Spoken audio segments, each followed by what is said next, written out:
Sintetizando, com Alê Moreno.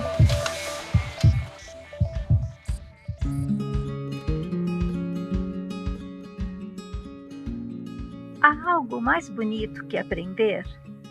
Cozinhar, bordar, cantar, falar, o que for. Aprender a aprender. Aprender no ritmo individual e único. Aprender com tudo, aprender de tudo, por prazer e beleza. Manter sã sua natureza. Aprender na troca justa, no amor pela busca, na curiosa luta do descobrir.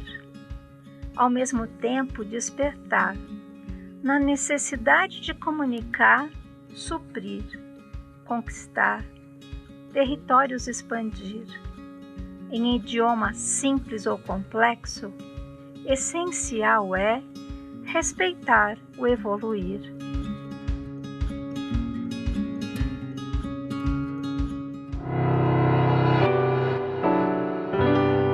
Poemar no Sintetizando. Olá, este é o Sintetizando, o programa de podcast aqui da Síntese. Eu sou o Alê Moreno e estaremos juntos para mais uma conversa essencial. Mas antes eu peço que você siga a gente aqui no YouTube Síntese DH e também no Instagram Síntese _Educacão. Lembrando que síntese é sempre com Y. Para o papo de hoje eu trago ela, metade mulher, metade mito, minha querida, amada Adriana Zimbarghi, aquela que me acompanha há muitos e muitos anos, tentando insistentemente fazer com que eu aprenda inglês, e não sei se ela tem muito sucesso, mas seguimos a vida, porque o que vale é a gente ser feliz, estarmos juntos todas as segundas e quartas-feiras, falando coisas absolutamente essenciais para a vida, mas sempre em inglês. Mas o nosso papo hoje será em português, ela terá que me aturar, falando da nossa língua mãe. Adriana Zimbarghi, minha querida amiga de tantos anos, que já são tantos, inclusive. Querida, quem é você? Oi, Ale, você começa sempre com perguntas difíceis, né? Quem sou eu? Bom, você quer saber quem sou eu a nível de educação, a nível pessoal? Qual eu? Quem é você na sua visão de você mesma, para a humanidade? Quem é a Adriana? Eu sou uma educadora. Eu amo educar, eu amo ensinar e eu amo aprender. Eu acho que a gente só consegue conseguir viver essa experiência de educar e aprender quando você dá aula, né? Então, por isso que eu acabei me tornando uma professora e eu adoro o que eu faço. É uma coisa que é muito instintiva e eu curto todos os níveis de idade, de crianças, adultos, porque você aprende com todos. Eu acho que ser professora não me define, porque a ideia do professor que a gente tem é uma coisa muito simples, né? O professor vai dar aula. Eu não gosto só de ir e dar aula, eu gosto dessa troca de eventos entre o aluno e o professor. Então, por isso eu acho que eu sou uma educadora, não uma professora. Ô, Adri, quem é você? Quem sou eu? Eu sou uma pessoa qualquer que vive como todos nós e que fiz da minha vida uma coisa muito baseada no aprender, na curiosidade. Adri, quando a gente começou o nosso processo de aprendizagem, eu vou falar muito por mim aqui na relação que eu tenho com você, que agora você tem até com os meus filhos, né? Você trouxe até mim, num dos papos lá atrás, um autor, né? Ausubel. Eu queria que você contasse um pouco quem é, como chegou na sua vida, qual que é a sua relação e o que você aprendeu com Ausubel. Então, eu tive uma carreira acadêmica muito distinta das pessoas normais. Eu sou a rainha de entrar nas universidades, fazer 3 anos e parar. Só que entre essas universidades eu acabei indo morar no Canadá, aonde eu fui por eliminação mesmo. Acabei fazendo moda. Eu sou formada em moda, com pós-graduação em jornalismo na área de moda e com mestrado em antropologia e linguística. Na verdade, o meu mestrado é um mestrado muito louco, né? Porque os termos dele são modificação corporal extrema nas tribos urbanas. Foi aí que eu aprendi que a modificação corporal é uma forma de linguagem. E tudo para mim passou a ser uma forma de linguagem. Por isso que eu procurei sempre achar algum teórico que falasse que tudo que a gente tem são pontos âncora de aprendizado, são pontos de partida. E eu estava muito acostumada a procurar o sentido das coisas, e eu, quando voltei para o Brasil, eu acabei fazendo psicologia. Dentro dessa psicologia, dos 3 anos da psicologia, eu queria fazer meu doutorado, porque eu queria usar psicologia para fazer o doutorado em cognição e linguística, só que no Brasil é muito mais complicado todo esse processo, porque ele é muito burocrático. E daí, dentro da faculdade, eu conheci o Ausubel.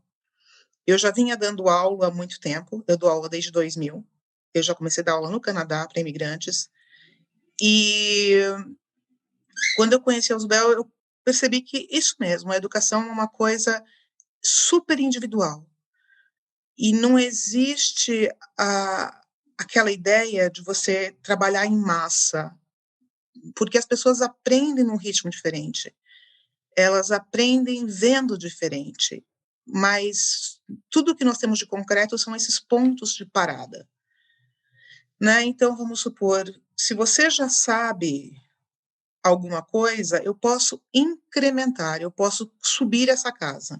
Entretanto, até você não ter essa sua base, eu não posso subir a sua casa, porque eu vou causar um desmoronamento, tanto físico quanto emocional. Então, eu comecei a seguir a teoria dele com um toque meu mesmo, de tutoria, de ser tutora, de criar experiências, não de dar uma aula. Eu quero que as pessoas dividam comigo um processo, né? Eu não quero dar o processo. O Ausubel dava o processo, eu não quero dar esse processo, eu quero dividir esse processo. Essa sua fala me lembra muito o Piaget, né? Porque acho que o Piaget também fala, como biólogo, ele trazia muito dessa questão da construção da aprendizagem também ancorada no conhecimento prévio. Faz sentido isso? Você tem essa relação também com o Piaget, não? Com o Piaget, sim. Mas é que o Piaget ele já abordava classes, né, aulas inteiras, num complexo maior. O Ausubel não consegue. O Ausubel ele se trabalha num espaço menor de gente. Eu não gosto do aprendizado coletivo, porque quanto maior uma sala, menor é o teu contato. Eu gosto da humanização dentro do aprendizado. Então, quanto menos robótico, quanto menos as pessoas sentem quando você vira para elas e fala uma coisa programada para uma aula, ou quando você vira para elas e fala uma coisa espontânea dentro de uma aula. Ô, Adri, mas para uma pessoa que vai aprender inglês com você, vai ficar na sua área que hoje você atua, né? Eu brinquei no começo, eu adoro, não é à toa que eu tô 6 anos com você, acho, 6 anos ou mais já, sei lá quanto tempo eu tô. Foi a primeira viagem da África. Foi a primeira viagem para a África em 2000, Levers, 16, acho que é o 17. Mas não importa, se eu não curtisse ficar contigo, eu já teria saído há muito tempo. Então, a gente criou um vínculo grande na história toda. E que provavelmente num grupo, não sei, pelo menos falando por mim, isso já não faria muito sentido. Mas é possível. Primeiro, eu queria voltar no inglês. Como que você sente a aprendizagem de uma língua, aqui na nossa língua mãe, a partir da referência do Ausubel? Vou ficar nessa primeiro, depois eu vou para outra. Como que você percebe? Tem maior aderência na sua visão? Cabe para todos? Cabe para alguns? Como é que isso habita essa sua mente? Eu acho que, no momento que a gente fala todos, a gente generaliza e a gente sai da realidade do aprendizado. Eu tenho alunos, nesses 21 anos dando aula, eu passei por alunos que não conseguem seguir o meu processo, que curtem gramática, que quando você sai do feijão com arroz, ele não consegue dar a volta, ele não consegue ver que tem mais nessa culinária. E é uma experiência muito frustrante para a pessoa. No momento que você começa a causar agonia para um aluno, você sabe que a pessoa não está com a pessoa certa. Essa relação tutor, que é o papo do Ausubel, que é o tutor e o tutor, a pessoa que recebe o tutoriado, né? E isso você só consegue fazer com vínculo. E dá na mesma se você der aula de física, química, biologia, qualquer aula que você dê. Qualquer coisa que você vai ensinar, você precisa de um vínculo. Quanto mais forte esse vínculo se torna, mais fácil é de se ensinar e de se aprender. Então, tem alunos que falam, eu tenho muita dificuldade em inglês. Não, você não tem dificuldade. O que você não teve foi uma pessoa que parasse para te ouvir, para falar para você, olha, não é fácil, é um processo. Quanto tempo você levou para aprender português? A vida toda. Tem gente que não sabe o que é um amplexo ou um ósculo. Um abraço e um beijo. Tem gente que não sabe, tem gente que não sabe o que são. Né? E tem gente que também não consegue ver que o idioma é vivo. Ele tem forma e ele é vivo, ele muda. Com pouco tempo, aliás, ele é mais vivo que muitas ciências, né? A linguagem muda e ela é muito afetada por tudo. Então, dentro desse processo, eu acho que não é todo mundo que cabe no Azovel, mas também não é todo mundo que cabe num cara que nem o Piaget, não é todo mundo que cabe no Paulo Freire. Infelizmente, o Paulo Freire devia caber em todos, mas o Paulo Freire não cabe em muitos. Eu acredito que o Paulo Freire, na minha visão aqui, cabe em todos, ele só não cabe porque grande parte não entendeu o que ele diz, porque quando o Freire, acho que o Eusebel também, pelo que eu li, muito pouco, mas já fucei no Eusebel para pensar em aprendizagem significativa, eles falam muito da essência humana, né, do simples, e o simples, Adri, é assustador. Tenho pensado e conversado isso aqui na síntese sobre um pouco da causa da síntese, que acho que é a busca constante de uma educação simples. Simples não é ser simplista, mas é ser simples na raiz. Por exemplo, escutar, acolher, entender o outro e construir desse jeito com o outro. E aí esse simples, para muitos, talvez eles leiam como ser simplista. E não é isso que a gente está falando, porque existe aprendizagem no simples, com mais potência e possibilidades, eu estou imaginando aqui. Emoção é um lugar, a gente nasceu se emocionando, né? Quando eu olhei para o olho da mãe pequeno, o afeto quando eu era amamentado, todas essas questões não eram questões cognitivas, eram questões emocionais que estão sendo construídas ali. Tô louco nessa minha viagem aqui, na minha fala. Você me conhece, você não vai me achar tão louco assim, mas eu tô Não, louco, não, meu não, não. amor. Eu não acho você louco, pelo contrário. Acho que você faz tanto sentido, deve ser porque estamos os dois loucos. Aí agora aquela música, dizem que sou louco, vai. Então, tá bem válida essa história, a balada do louco. Mas, na verdade, eu acho que tudo é cognitivo. A gente aprende com tudo. Eu acho que no momento que o bebê chora, ele aprende a respirar. No momento que o bebê tem o primeiro contato com a mãe, ele começa a desenvolver um vínculo emocional e cognitivo. Já é muito Então, vou fazer um difícil. parênteses aqui, Dri, desculpa. O que é cognição? O que é o cognitivo que você fala e o que é emoção? Tem como definir isso nas caixas? O cognitivo é isso? Só para quem está nos ouvindo no Brasil e no mundo entender o que você define como cognitivo. Então, a cognição é o ato de aprender, é o ato de você conseguir processar alguma coisa e criar, dentro do meu mero entendimento, né? Dentro de todo o que eu estudei, simplificando o máximo possível. O emocional também se aprende, então você não pode tirar um do outro, e é muito difícil você falar, não, essa foi uma lição que você aprendeu, mas quando no momento que você aprende alguma coisa, é uma coisa emocional, né? Então eu concordo com você, Ale, eu acho que o cognitivo e o emocional andam muito juntos. Tanto que a gente tem os traumas, né, de aprendizado, de infantilidade, e quando você é infantil, você tem trauma, você desenvolve.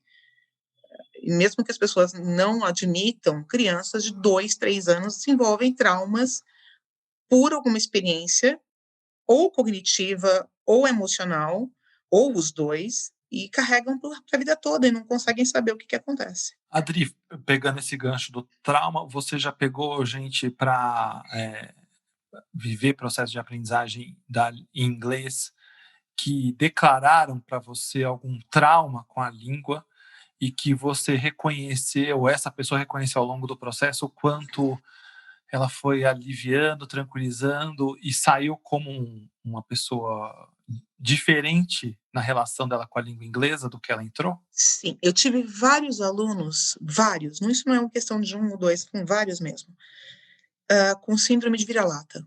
A síndrome de vira-lata é achar que quem fala inglês é chique.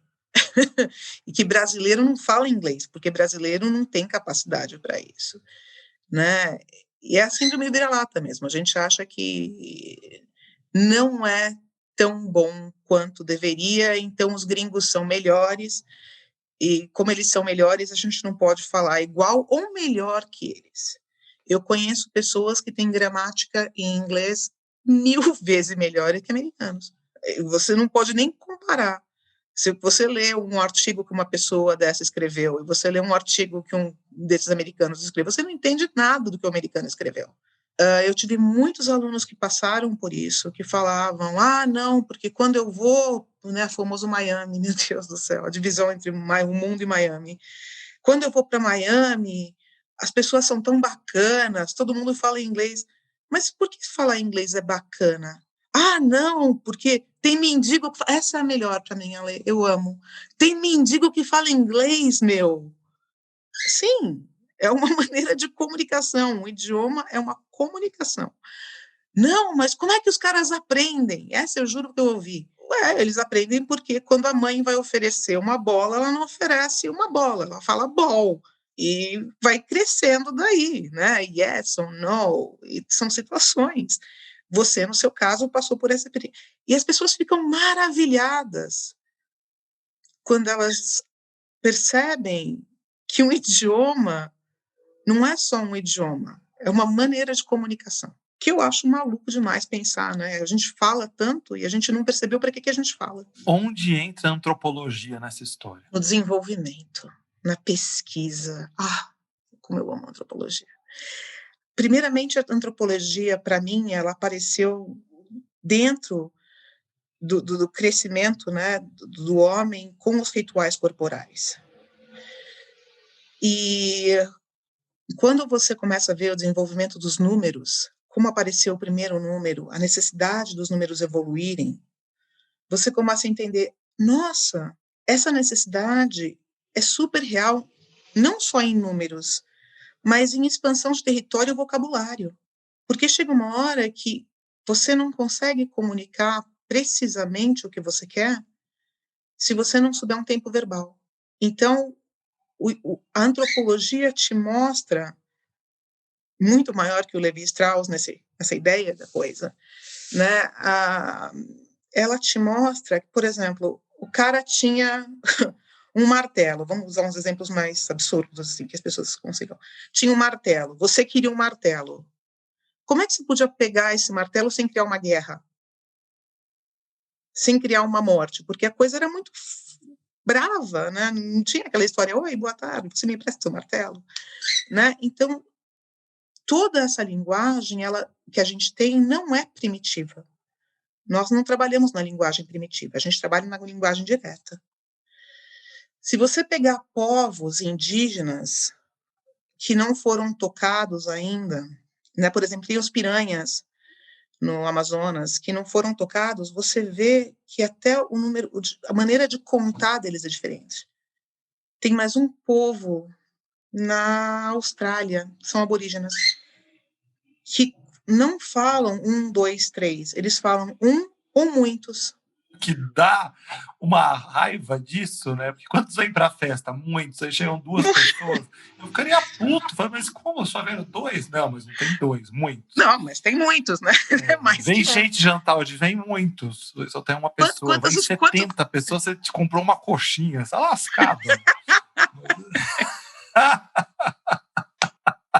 Agora a gente pode entrar em... Quem vai no casamento? Quantos vão no casamento? Muitos. Chega lá, você fica reservado, sei lá, um buffet para 40 pessoas. Chega 2.500, lotaram, ferrou. Mas então, tudo bem, esse parênteses cômico, vamos voltar, vai. Não, mas é muito legal você pensar que a existência do capitalismo, né, a posse, a propriedade privada, é um dos fatores de desenvolvimento da linguagem. quando você desenvolveu um número, você começou a contar, em vez de fazer marquinhas, né? E começou a criar fórmulas e a criar grupos. E você fez isso, as pessoas fizeram isso por necessidade da comunicação. Ninguém cria nada porque estava lá sem fazer absolutamente nada, resolveu criar um idioma inteiro. Existiu uma necessidade nesse ponto e ela foi suprida.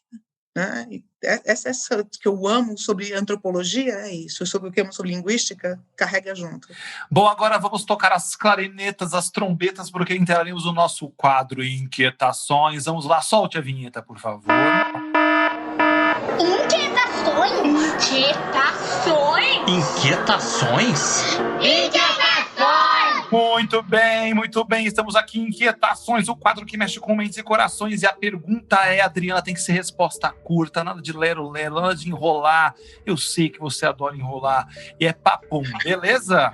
O que te inquieta quando o assunto é educação? Vamos lá, um parágrafo. O coletivo, a pessoa ter perdido a individualidade e ter se tornado um número, isso me afeta muito. O que te inquieta quando o assunto é aprendizagem? Quando a aprendizagem não é para todos. O que te inquieta quando o assunto é aprender inglês? Quando pessoas que moram 1 ano em Miami vêm e falam que são professores.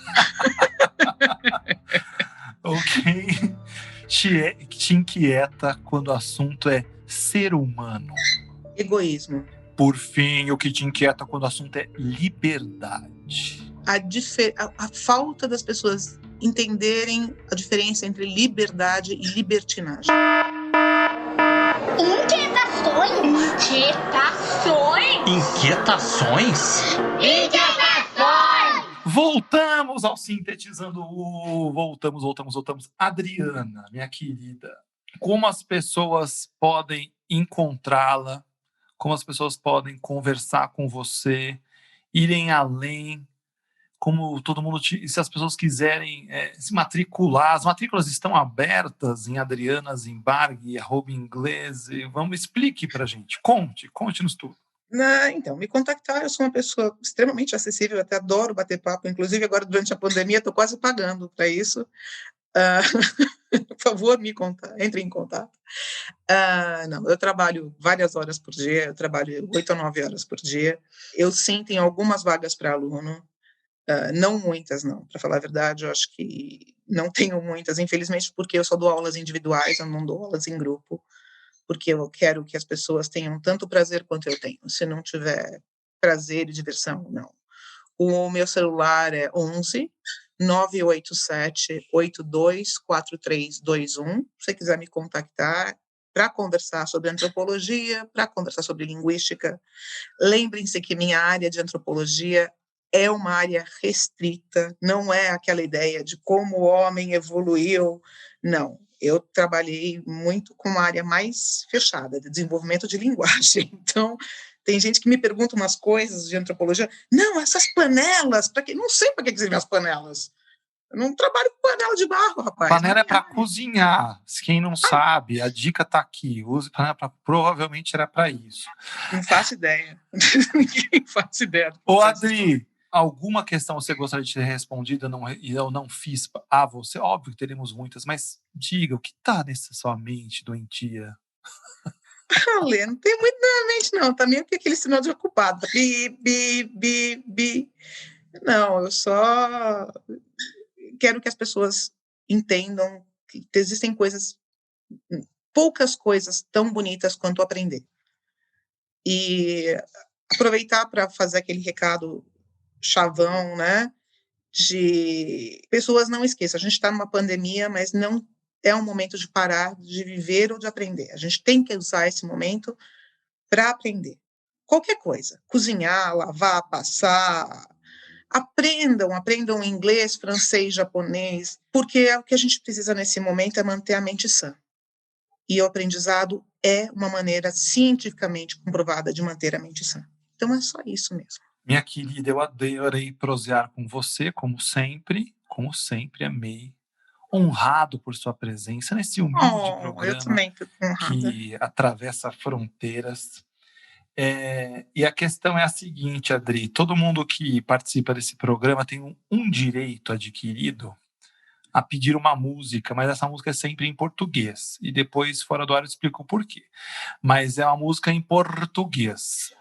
E os curiosos me escrevam depois para entender. Diga aí, que música representa o nosso papo hoje aqui? Que música representa? Eu acho que a Balada do Louco está bem próxima. Eu acho que a gente puxou a Balada do Louco. Eu acho que está por aí mesmo. Adriana, qual o nome deste passarinho que canta ao fundo da nossa conversa? Essa é a Atena. Bom, a Atena, para quem ouviu, é uma calopsita, esse animal? É uma calopsita trans. Trans de uns 40 anos de idade, porque eu sei que ela está aí muito tempo, né, na casa. A Atena foi vendida como macho pra gente, como fêmea pra gente. Como fêmea. E acabou que ela virou macho. Nunca colocou um ovo em 18, 15 anos que a bicha tem. Então é minha calopsita trans. É a sua calopsita trans, que fez uma participação especial no programa. Para quem não reconheceu, volte e escute isso. De vez em quando ela solta. Essa é a minha melhor imitação de calopsita, o melhor que eu posso fazer. Sem ela, a gente não vive aqui. Sem a Atena, a gente é doido pela Atena. Prestem atenção que vocês estão ouvindo o barulhinho dela aí. Bom, é isso aí. Se vocês curtiram esse programa, siga a gente aqui no Instagram, síntese_do Cacanhão, e também no YouTube, Síntese DH. Lembrando que síntese é sempre com Y. E agora, Adriana, ficamos com Dizem que sou louco. Vamos lá. Dizem que sou louco. Será que essas pessoas dizem a verdade? Eu acho que sim. Eu juro que é melhor não ser o normal. Se eu posso Sintetizando com Alê Moreno.